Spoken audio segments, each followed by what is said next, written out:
አንዴ ስለዳንክ ዘላለም ድነሃል የሚባል ትምህርት የለም።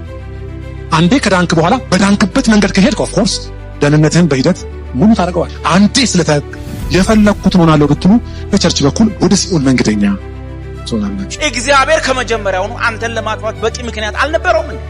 ልክ ያኔ በቂ ምክንያት እንዳጣና አሁን ግን ነገር ተፈላልጎ ፈልጎ መንገድ ላይ ሸምቆ እግዚአብሔር ወደ ሲኦል ሊጥል ቤተክርስቲያንን መንገድ ያደረገ መምሰል ኃጢአት።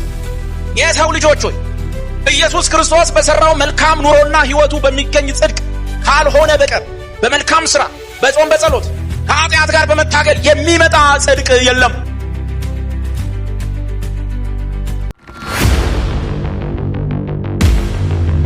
የመጽደቅ ትምህርት በተለያዩ በጎ ነገሮች ራስን የማጽደቅ ጥረትን ማለት አሁን መልካም አድርጌ ወደፊት እጸድቃለሁ የሚል የጽድቅን ቀጠሮ ይቃወማል።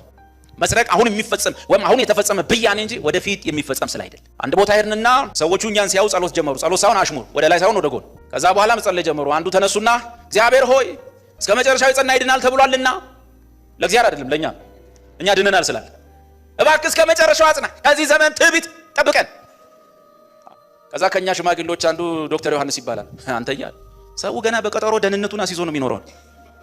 አልጠበቅንም ያን ጸሎት። እንደዚህ ያምናሉ ብዬ አልገመትኩም። ሰው ለካ በቀጠሮ ህይወቱን አስይዞ መጽደቁን አስይዞ ነው እየተመላለሰ ያለው ቸርች።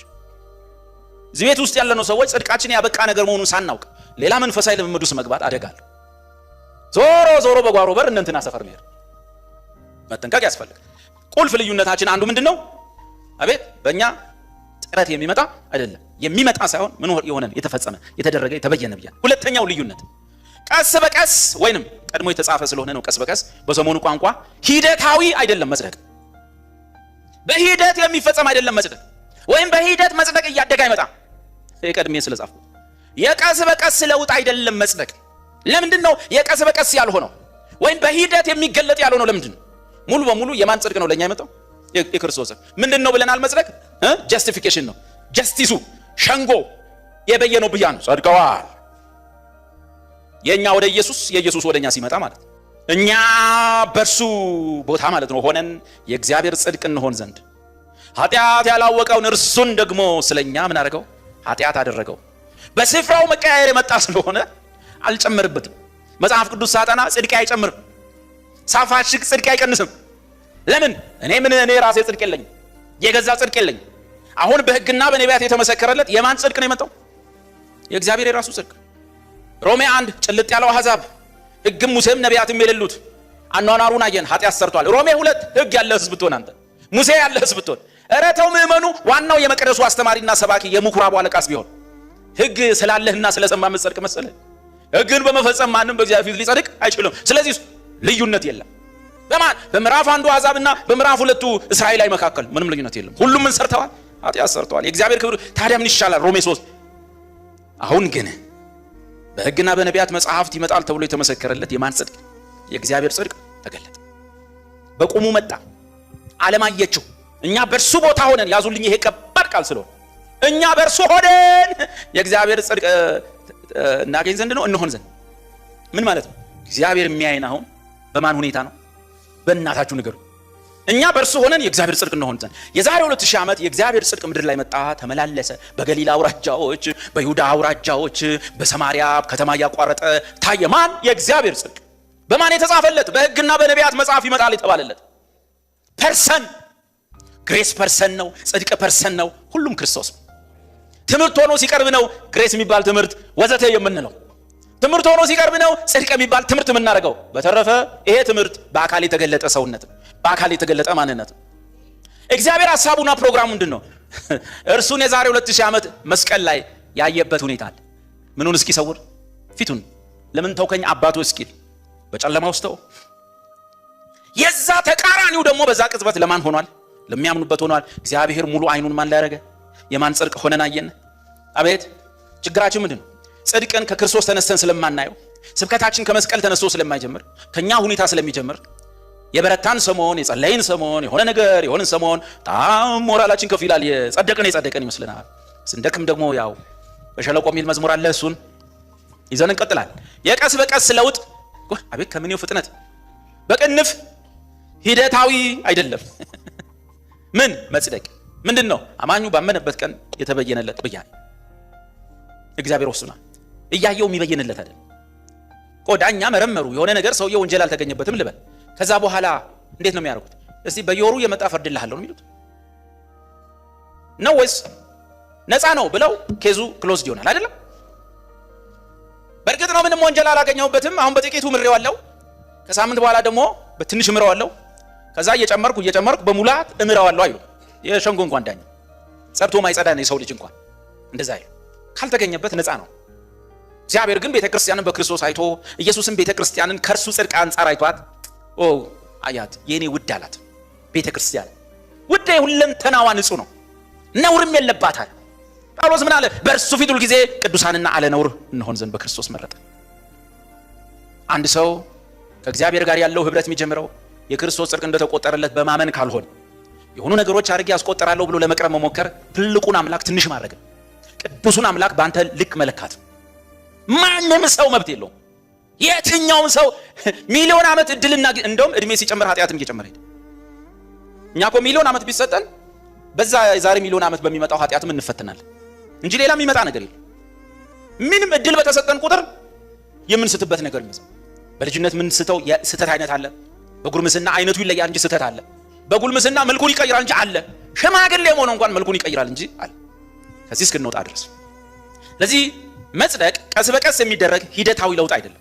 እውነተኛ እምነት ባማኙ ላይ ወደ ለውጥ የሚመራ ህይወት ቢሰጠው፣ መጽደቅ ግን ራሱ ኃጢአትን ቀስ በቀስ በማሸነፍ ጻድቅ የመሆን ሂደት ሳይሆን ቅጽበታዊ ውሳኔ ነው። ቀስ ብለን ኃጢአትን የገደልነው አንድ ቀን ምን ጸድቅ ከሆነ ጥለን የወጣ ነው። ሉተር ጥሎት የወጣው ቤት በኩል እንደሆነ ዞረን ገብተናል። ሰው ጋቢ አድርጎ ቆሟል፣ እኛ ኮት አድርገን ቆመናል። አንድ ቦታ ላይ ተመሳሳይ ቦታ ላይ ሚቀረን ቀጣዩ ነው። እንግዲህ ሚቀረን ሌሎች ነገሮች ናቸው ማለት ትልቁ የሚለየን ነገር ጋር ለመጠጋጋት ለመታከክ እየሞከረ ሰው እኮ በቃ መጽሐፍ ቅዱስ ውስጥ እንደሚል ቃል አለ፣ የፈራ የደነገጠ ይመለስ የሚል። በቃ የፈራ የደነገጠ ወጥቶ አያመሳስል። ድነናል እየዳንን ነው እንድናለን ሲል በግልጥ ይናገር። ደህንነታችን አልቋል፣ ከዚህ በኋላ በመዳናችን ላይ የሚጨመር የለም ብሎ ነው ወደሚቀጥለው የህይወት ለውጥ መግባት ያለበት። እኛ ሳንቲፊኬሽን መቀደስ የምንለው ወይም ደግሞ እነሱ እየዳንን ነው የሚሉት እና ዋለሱ ምን ማለት ነው? ሌላው ከእምነት የሆነ ስራ እንደ ማስረጃ እንጂ መልካም ስራ የምንሰራው ኦልሬዲ እግዚአብሔር እንዳጸደቀን ማሳያ ማስረጃ ነው እንጂ የመጽደቂያ መንገድ አይደለም፣ ወይም ጽድቅን የምናገኝበት መንገድ አይደለም። መልካም ስራ ለእውነተኛና ሕያው እምነት እንደ ማስረጃ ነው የሚታየው፣ ነገር ግን ጽድቅን አያስከትልም ፈጽሞ። በየትኛውም ነገር ውስጥ በየትኛውም መልካም ስራ ብትገኝ ወደ ጽድቅ አይደርሳችሁም። በመልካም ስራ ጽድቅን መፈለግ የዛሬ 2000 ዓመት እንደማያዋጣ ታውቆ ኢየሱስም የሞተበት ሐዋርያትም የሰበኩበት ምክንያት በአንድ ጥቅስ እንየውስ። ሮሜ መጽሐፍ አውጡ 9 ላይ በሮሜ 9 ላይ በእኛና በአይሁድ መካከል ያለው እኔና እናንተ እዚህ ቤት ያለነው አንድ ነገር መጀመሪያ ቁርጣችንን አውቀን እንጀምር። እዚህ ውስጥ ያለነው ሰዎች እንደምታውቁት እስራኤላውያን አይደለን። ሙሴ እኛን አያውቅም፣ ሕግ ለኛ አልተሰጠም። ሮሜ መጽሐፍ እነሱ እስራኤላውያን ነውና ናቸውና የሕግ መሰጠት ለነሱ ነው ብሎ ስላለ የመቅደስ ስርዓት አልነበረን። የመቅደስ ስርዓት ለነሱ ናቸውና አባቶችም የኛ አልነበሩም፣ አባቶችም የነሱ ነበሩ ተብሎ ሮሜ መጽሐፍ ላይ እስራኤላዊ የመሆን ወይም አይሁዳዊ መሆን ጥቅሙ ምንድነው ይልና በብዙ ነገር ጥቅም አለው ይላል። ቢያንስ አስቀድሞ የተስፋ ቃል ተሰጥቷቸዋል ይላል። እንደሆነ ታውቃላችሁ እናንተ አሕዛብ የነበራችሁ ግን ከተስፋ ቃል ውጭ ነበራችሁ። ያለ መሲህ ተስፋ ያለ ክርስቶስ ተስፋ ነበራችሁ። ይሄን ማወቅ አለብን። ይሄንን እያወቅን እያለ በደጅ ነበር ከተስፋ ቃል ውጭ በበረሃ ማለት የእግዚአብሔር የነቢያት መግቦት፣ የመጽሐፍ መግቦት፣ የተስፋ ቃል መግቦት፣ የመሲህ ተስፋ መግቦት በሌለበት፣ አቅርቦት በሌለበት፣ ኢሳይያስ ኤርሚያስ በሌሉበት፣ ሙሴ በማይታወቅበት በዚያ የነበር ነው የበረሃ ወይራዎች። እኛ ጸድቀን ተገኘን። እስራኤል ሕጉን የተሸከሙት አልጸድቃም። ምን ገጥሟቸው? አያችሁ፣ ይሄ መጨረሻው ሐሳብ በስራ ሄዶ ተኪዶ ጽድቅ ጋር አይደርስም። ጽድቅ ፈልገ ሞክረ ተጣጥረ የምትደርስበት ሳይሆን በቆምክበት ቦታ የሚመጣ፣ በቆምክበት ቦታ መጥቶ የምትቀበለው፣ በቆምክበት ቦታ ኃጢአተኛ መሆንን ስታውቅ እግዚአብሔር የበየነው ብያኔ ነው። አንድ ጥቅስ ሮሜ 9 ቁጥር 30። በነገራችን ላይ እንደዚህ አይነት ትምህርቶችን ቅዱስ ጳውሎስ ሲያስተምር በምዕራሱ እየተገረመ ነው የሚጽፈው። ምን እንላለን እንግዲህ ስለዚህ ነገር ምን እንላለን? ሰው እኮ እንዴት ግን ይሄ ነገር እንዴት ሰው እኮ እንደዚህ ነው የሚለው እንዴት ሃው ሰው እንዴ ማለት ዝም ብሎ መልካም ሥራ ይሰርቃል። ምንም እንደፈለጋችሁ ኃጢአት ስሩ የሚሉ አሉ ይልሃል ወዲያው። ማን ያላለ? ኢትዮጵያ ውስጥ ያለ አንድ ሰው መጀመሪያ እኔን የምቃወም መጀመሪያ ቪዲዮንም ይሁን ኦዲዮን አውጥቼ እንደፈለጋችሁ ኃጢአት ስሩ ብሏል በቀለ ወንድም በቀለ ብዬ ስም ጠርቼ እኔን የምቃወም። ለምንድን ነው በጸጋ ላይ የሚዋሸው? ጸጋ ያድናል ሲባል ወዲያው በጸጋ ላይ ውሸት። ይኸው እንደልባችሁ በጸጋ ላይ አይዋሽም። የፈራ የደነገጠ ይመለስ። በቃ ምንም መሃል ገብቶ ማመቻመች ምንድነው የሚባል ማመቻመች ሊበራል መሆን የለም። ወንጌል ሊበራሊዝም አይቀበል። የሰው ልጆች ሆይ ኢየሱስ ክርስቶስ በሰራው መልካም ኑሮና ህይወቱ በሚገኝ ጽድቅ ካልሆነ በቀር በመልካም ስራ በጾም በጸሎት ከኃጢአት ጋር በመታገል የሚመጣ ጽድቅ የለም። ጽድቅ እግዚአብሔር በኃጢአት ሙታን በነበርክ ሰዓት ኃጢአተኛ ለመሆን የሚነገረውን ለዛም የሚመጣውን ውጤት በተሰበከልህ ወንጌል አማካኝነት እግዚአብሔር በልብ ውስጥ በሚፈጥረው እምነት የምትቀበለው የእግዚአብሔር ነፃ ችሮታ ነው። ሮጠህ የምታገኘው አይደለም፣ ወይም ጽድቅ የሚመጣ አይደለም።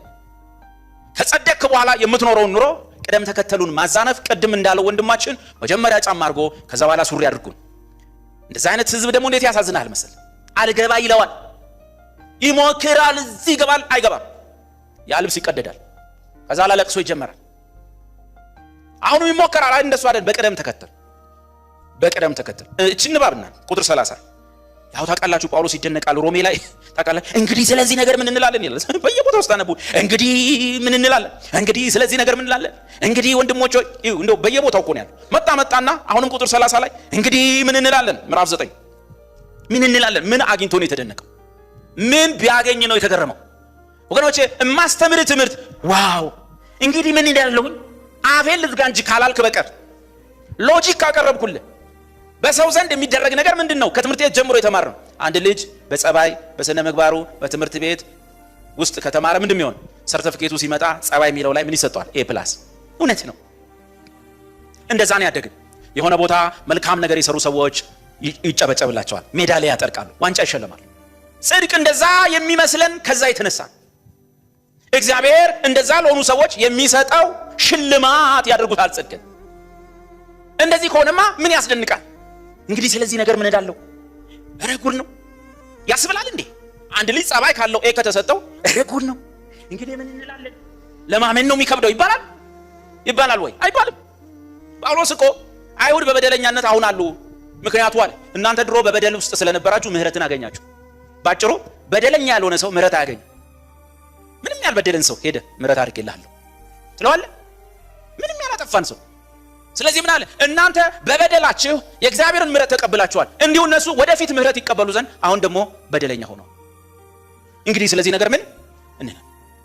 የማይሆን ነገር በእግዚአብሔር ብያኔ ሲሆን ነው ሰው የሚደነቅ። በመጽደቅ ጉዳይ ላይ ያለው ትምህርት በሙሉ እንግዲህ ምን እንላለን? እንግዲህ ስለዚህ ነገር ምን እላለሁ? ዝም ብዬ በቃ እንደው ዝም ብዬ እንጂ ልገረም ልደነቅ እንጂ ሆ ይባላል እንጂ እንዴት ግን ሃው እንሲ ሎጂካሊ አስበው አይባል። ምን ይላል መጽሐፍ? እንግዲህ ምን እንላለን? ምን ተገኝቶ ነው የሚደነቀው? ምን ተገኘ? አስቡት። አርክ አታድርግ፣ ይሄን ፈጽም፣ ይሄ የበዓላት የሴርሞኒ የጾሙ የጸሎቱ በመቅደስ መትጋቱ በቀን ሰነፉ 3 ጊዜ ጎበዙ 7 ጊዜ የሚጸልይበት የሚጾምበት ሃይማኖት እዚህ ጋር አንድ አምላክ ጀሆቫ አንድ አምላክ ያህዌን የሚያምን ነቢያት ያሉት መቅደስ ያለው ሃይማኖት አለ። የአብርሃም ልጆች እዚህ ጋር ወደ ገዛ መንገዳቸው ይሄዱ ዘንድ እግዚአብሔር ተዋቸው የተባሉ አሰባ አለ ሰዓት ጳውሎስ እንግዲህ ስለዚህ ነገር ምን እንላለን? የሆነ ነገር ገብቶት ተገርሞ ሆ እንደማለት ነው። ምን እንግዲህ ምን እንላለን? አንድ መገረም ነው። አንድ ጥያቄ ማንሳት አልችልም። ሆ ብለህ መገረም ነው። ቀጥሎ ደግሞ እንግዲህ ምን እንላለን ማለት ሄደ እንኳን አቤት ማትለው ይሄ ነገር ግን ፌር ነው እግዚአብሔር ማለት ይሄ ትንሽ ላምሮ አይመችም ማለት እንኳን አትችልም። እንግዲህ ምን እንላለን? ዝም ምን ተገኝቶ ጽድቅን ያልተከተሉት መከተል የሚለውን ያዙ። እንደዚህ ያፈቱ ይተራመደኩ ይሄ እንደሱ የትም አደርስም። እንግዲህ ምን እንላለን? ጽድቅን ያልተከተሉት አህዛብ ጽድቅን አገኙ። ይሄን ሁላችሁም ታውቁት። እኔ ማቀው የሆነ ነገርን ለማግኘት ስትከተለው ያዛው ተብሎ የሚያዝ ሌባ ጽድቅ ይሰማል። ጽድቅ እንደሱ አታገኙ። እነዚህ ግን ጽድቅን ምን ያላሉ? አልተከተሉ። በሂደት ነው ወደፊት ነው ብሎ ነገር ጽድቅን በተመለከተ ቅድስና የሚባለው ጋር ስንደርስ እናያለን። እሱም ቢሆን መጽሐፍ ቅዱሳዊ ትምህርት ጽድቅን ያልተከተሉት ማለት ምንድን ነው? አቤት ምንም ሕግን አድርግና ታርግን በመጠበቅ ምናምን ጽድቅን አልፈለጉትም። በቃ አዘር ናቸው። ወደ ገዛ መንገዳቸው ሄዱ ዘንድ እግዚአብሔር በቀደመ ዘመን ተዋቸው የተባሉት። ነገር ግን እግዚአብሔር ከሰማይ ዝናብን እያዘነበ ከምድር ደግሞ እያበቀለላቸው ሆዳቸውን በምግብ እየሞላ ተዋቸው ነው። እኛም ይሰማል ሐዋርያት ሥራ መጽሐፍ ያውም እንደኛ ጥቁር ፀጉር ቡኒ አይን ያለው ላይ እዛው በመልክ እስራኤላዊ የሚመስሉትን አሕዛብ ነው የጻፈላቸው። ከተማቸው ገብቶ ግሪኮቹ ፈረንጅ ናቸው። እነሱን አየን እናንተ እኮ ድሮ እግዚአብሔር ወደ ገዛ መንገዳችሁ ትሄዱ ዘንድ ዝም ብሎ ተዋችሁ። እንዲህም አድርጎ ግን እግዚአብሔር ቻለው ዝናብ እያዘነበ እያበቀለ ሆዳችሁን በምግብ ይሞላው ነበር። እንዲህ ያለነውን ሰዎች መጽሐፉ ይላል ጽድቅን ያልተከተሉት አሕዛብ ጽድቅን አገኙ። ጽድቅ የሚለው ካለ ጀስቲፊኬሽን ጀስቲፋይድ ሞ ጸድቀዋል። ምን ነበር? ጳውሎስ የሚባል ሰው እዛ ከተማ ገባ። ኢየሱስ አይደለም የገባው፣ ኢየሱስ ስራውን ሰርቷል። ጳውሎስ የሚባል ሰው ገባ። በእርሱ ብታምኑ ሲባል እናምናለን አሉ። ጽድቅን ያልተከተሉት አሕዛብ ጽድቅን አገኙ። እንዴት አገኙ? እርሱ ግን ከእምነት የሆነ ጽድቅ ነው። እነሱም ደግሞ ጉራ እንዳይነሱ ሰው እኮ ድሮ ማን እንደነበር ይረሳና ትንሽ ጸባይ ሲያሳምር እኔ ማለት ምናምን ማለት እኔና እናንተ እኩል አንድንማ እስከ ማለት ይደርሳል የተባለው ነው ብለናል። እኔና እናንተ እኩል የእግዚአብሔር መንግስት ምንገባ ከሆነ እግዚአብሔር መንግስት መቀለጃ ነች። ሰው ደግሞ ያምናል። እውነት ያን ያለበት ምክንያት ግን ያሳዝናል። እዚህ ጉባኤ ላይ ከመቆም በፊት 4 ቀን ነው የጾምኩት። 4 ቀን ነው ፋስት ያደረኩት። ሃሌሉያ። ሰው ደግሞ ስላጾመ እውነት ነው በእነም እንደጸደቅ ካላወቅ መጫወቻ ነው የምትሆነው።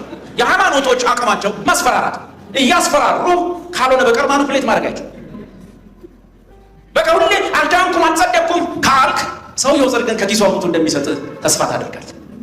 ከዛ ለቁልጭ ነው ወደ ጌታ ሰው ወደሱ እዛ ሰፈር ሰዎች ጤናማ ባልሆነ ትንቢት ቁልጭ ያደርጉሃል። እዚህ ሰፈር ይመጣና ሃይማኖተኛው ሰው በጽድቅ ጉዳይ እሱ እንደሚሰጥ ቁልጭ ምን ላይ እና እርሱ ግን ከምን የሆነ ጽድቅ ነው? እኔ ጽድቅን አግኝቻለሁ፣ ነገር ግን ከእምነት የሆነ ጽድቅ ነው። የሰራው ሌላ ነው ማለት ነው በሉ። ስለዚህ በሉ ለእኔ ተቆጠረ እንጂ የኔ አልነበረም። የኔ አልነበረም ማለት በኋላ እንመጣለን። ትምህርቱን ስንገባበት እስካሁን አልገባሁም። ባይዘ ትምህርት ኮንሴፕቱን የመጽደቅ ትምህርት ኮንሴፕቶቹ ያስቀምጡላችሁ። ያ ማለት ምን ታውቃላችሁ? ስንደርስበት እና የክርስቶስ ነው እኛ ውስጥ የተቆጠረው ለማለት ነው። እሺ ከእምነት የሆነ ጽድቅ ነው። ምኖች ናቸው ያገኙት? ምን ያልሆኑ ጽድቅን ምን ያለው ያልተከተሉ።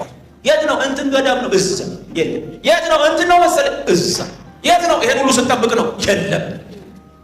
አላገኙትም። ጽድቅን ምንም ያልተከተሉ በጎን ነገር ፈጽሞ የማያውቁት እነርሱ ጽድቅን አገኟት። ለዚህ ነው ተገርሞ ጀመረው አለ 1520 ዓመታት በላይ መጽሐፉን ተሸክሞ ሕጉን ተሸክሞ አስብ መሲህ ይመጣል ይቤዠናል ብሎ የሚጠብቅ እዛስ ጋር ስለ መሲህ የሚያውቀው የለም። መሲህ ይመጣል የሚል ማን እንደፈጠረው አያውቅም። ለምን እንደተፈጠረ አያውቅም። ወዴት እንደሚሄድ አያውቅም። ይወለዳል፣ ያድጋል፣ ያረጃል፣ ይሞታል።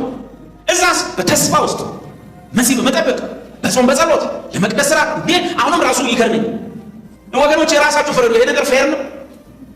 በሰው ጭንቅላት በሰው ሸንጎ ቢሆን እንዲህ 1500 ዓመት ይመጣል እያለ የጠበቀ የጾመን ህብረተሰብ በእግዚአብሔር ስም በያህዌ ስም ስለተጠራ አንዴ ሲሰደድ አንዴ ሲመለስ መከራውን ሲበላ የነበረ ህዝብና እዛ ጋር ቆሞ እያፏቸው የነበረ ህዝብ ዝም ብሎ ለምን የተወለደ አያውቅም። ማን እንደፈጠረው አያውቅም። ወዴት እንደሚሄድ አያውቅም። ይወለዳል፣ በስነ ፍጥረት ህግ ይኖራል፣ ያገባል፣ ይወልዳል፣ ያረጃል፣ ይሞታል፣ ልጁም ይቀጥላል። እንዲህ ሆነ ህዝብ አለ። ያንን ደግሞ ሃይማኖት መከራን ያበላው ዘመኑ በሙሉ ልጆቹን ገና በ12 ዓመት ዕድሜ 5ቱን የሙሴ መጽሐፍ አስጠንቶ የጨረሰ እስራኤል። ኧረ እናንተ እንፈር። እኛ እኮ ከዘፍጥረት እስከ ዘዳግም በተራ እንኳን መጽሐፍ የጀመርነው አድገን ነው 20 ዓመት ከሞላ። ከዘፍጥረት እሷን ማንም አያውቃት የለም። ዘፍጥረት ቀጥሎ ነበር ዘሌዋውያን፣ ዘጸአት ቀጥሎ ዘዳግም። አይ ዘሌዋውያን ዘልቁ ዘዳግም ያለው እኮ 20 ቤት ከገባን በኋላ እንዴ ልካችን ማውቃት። እንዲህ ያለ ነው ሰዎች።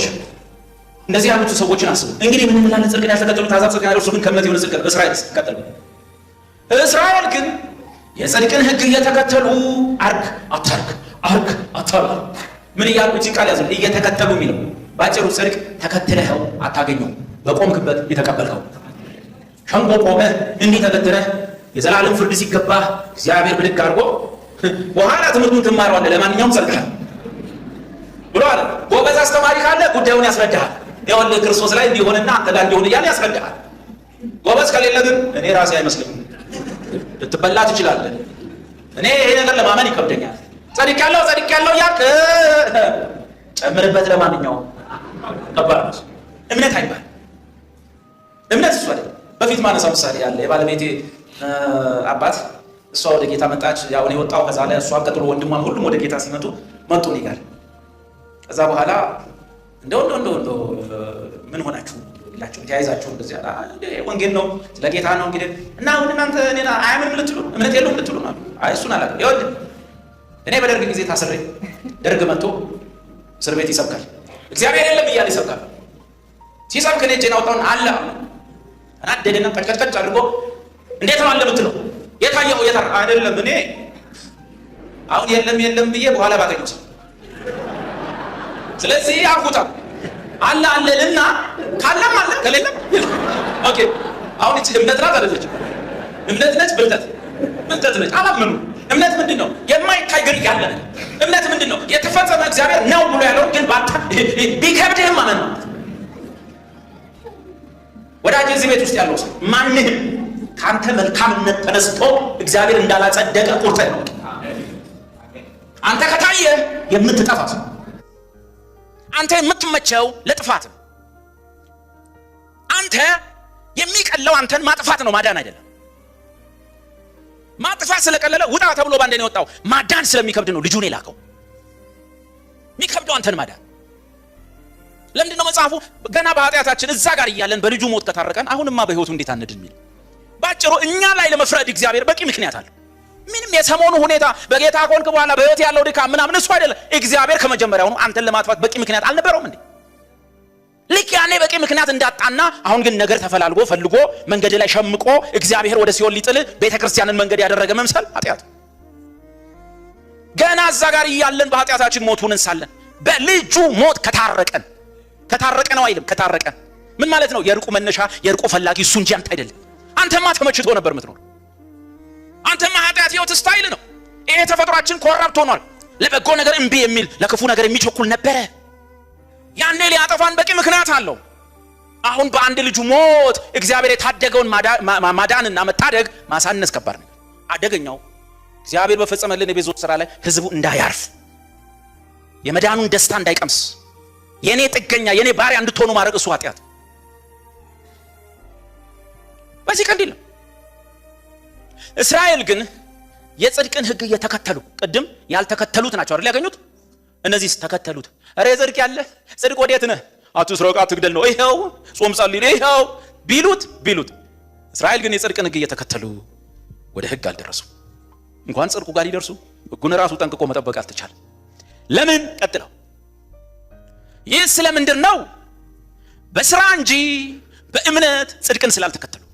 ያዙልኝ ወገኖች፣ በጽድቅ ጉዳይ ላይ ስራ አይጠቀስም። የክርስቶስ ስራ በህይወት ስርዓት ወይ መቀደስ የምንለው አለ፣ በኋላ እንመጣበታለን። እሱ ጋር ነው ስራ የሚባለው የሚገባው። ምን ከተጠናቀቀ በኋላ በነፃ የሆነው ከኛ ያልሆነው በእግዚአብሔር የተበየነው ብያኔ ከተጠናቀቀ በኋላ ስለምንኖረው ህይወት ነው ያኛው። ጽድቅና ስራ አብረው አልሄዱ። የጽድቅ ከዚያ በኋላ የሚመጣ ውጤት ነው እንጂ ስራ ቀጥሎ ጽድቅ የሚባል ትምህርት የለም። ይህ ስለምንድን ነው? በስራ እንጂ በእምነት ጽድቅን ስላልተከተሉ ነው። ምክንያቱም በእምነት ጽድቅን መከተል እግዚአብሔር ካረዳ በቀር ያጠራጥራል። በእምነት ብቻ ጻድቅ በእምነት ይኖራል? ከባድ።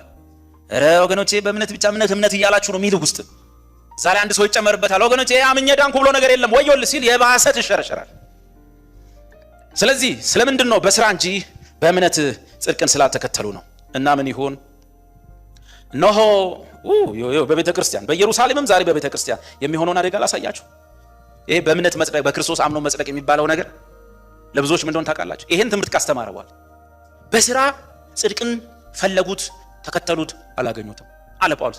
የሚገርም ነው አለ እነዛን አሕዛብ ግን ምንም ጽድቅን ሳይከተሉ ጽድቅን አገኙ። ይህም ከእምነት የሆነ ጽድቅ ነው አለና ይሄ ትምህርት ሲመጣ ምን ይሆናል መሰላችሁ? እነሆ በጽዮን የእንቅፋት ድንጋይ የሚለውን ጥቅስ እዚህ ጋር መጣ። ይሄ ትምህርት ሲሰበክ የዓለም ሃይማኖቶች ሁሉ የተሰነካከሉበት ትምህርት ነው። አደገኛ የሚሆነው ግን ጽዮን ውስጥ ሲመጣ፣ ጽዮን ውስጥ የሚሰናክል ሰው ካለ በዚህ ትምህርት ይብላኝለት። የዓለም ሃይማኖቶች ሁሉ ይሄኛው ትምህርትና ይሄ መንገድ የኛ አይደለም፣ ልክ አይደለም ብለው በጾማቸው እየፈለጉት ነው፣ በጸሎታቸው እየፈለጉት ነው፣ በመልካም ስራ ድሃ በማብላት በበጎነት በመልካም ነገር ሁሉ ጽድቅን እየፈለጓት አሉ። ጸድቅ ያልቃለሁ ብለህ ካልጀመርከው ወንጌል ጋር ገና አልደረስክምና የምትከፍለው ዋጋ ከባድ ነው። ዓለም ሲሰናከል በጽዮን ውስጥ ግን ይህ ትምህርት አለ። በጽዮን ውስጥ ግን የማሰናከያው ድንጋይ አለ። እነማን ይሰናከሉበታል? በጽዮን የእንቅፋት ድንጋይና የማሰናከያ ዓለት አኖራለሁ። ይሄን እንዳትረሱ። ምን ከሚለው ቀጥሎ ነው የተጠቀሰው? ጽድቅን በምን ፈለጉ ነው? በስራ እንጂ በምን ጽድቅን ስላልተከተሉ ነው። ነጠላ ሰረት ቀጣይ ሐሳብ ነው። እነሆ በጽዮን የእንቅፋት ድንጋይና የማሰናከያ ዓለት አኖራለሁ፣ በእርሱም የሚያምን ምን አይልም? አያፍርም። በቃ ድርቅ በሉ። አላፍርም። በጽድቅ ጉዳይ ብራዘር ምንም አታስቦካከኝ። አላፍርም። የራሴ የለኝም፣ እግዚአብሔር ልጁን የቆጠረ እሱ ጋር ችግር የለኝም። እኔ አሁን እግዚአብሔር እንዴት ላስደስተው ነው እንጂ ጭንቄ እኔ ራሴ ይሄ ድካሜ ራሱ የኔን ህይወት እየረበሸኝ ስላስቸገረ ራሱ ከዚህ እንዴት ልገላገል ነው እንጂ በጽድቅ አታስፈራራኝ። በዚህ ድንጋይ አምኛለሁ፣ በእርሱ የሚያምን ሁሉ ምን አይልም? አያፍርም። እውነት እላችኋለሁ አታፍሩም። እንግዲህ ደፍሬ ልናገር፣ መቼስ በጳውሎስ ይሁንባችሁ አታፍሩም፣ በእኛ ይሁንባችሁ አታፍሩም። በኢየሱስ የሚያምን የኢየሱስ ጽድቅ ስለተቆጠረለት በእግዚአብሔር ፊት አያፍርም። መጥፎ ነው ሌላ ነገር ማሰብ። እነሆ በጽዮን የእንቅፋት ድንጋይ እና የማሰናከያ ዓለት አኖራለሁ፣ በእርሱ የሚያምን አያፍርም ተብሎ እንደተጻፈ በእንቅፋት ድንጋይ ተሰናከሉ። ምንድን የተሰናከሉት? ምን ብለው? ከላይ ተጻፈ። አቤት ጽድቅን በምን? በስራ ፈለጓል። ስለዚህ ጽድቅ 100% ያለ አማኙ ስራ፣ እግዚአብሔር በክርስቶስ ስራ መስቀል ላይ በተፈጸመው ስራ ለአማኙ በእምነት ምክንያት ሳይሆን በእምነቱ በኩል የበየነለት ብያኔ ነው። አማኙም በእምነቱ ምክንያት የተቀበለው ወይም የተሸለመው ሽልማት ሳይሆን በእምነቱ በኩል ያገኘው የተፈጸመ የእግዚአብሔር ውሳኔ። አባቶ እናመሰግናለን፣ እናከብረሃለን።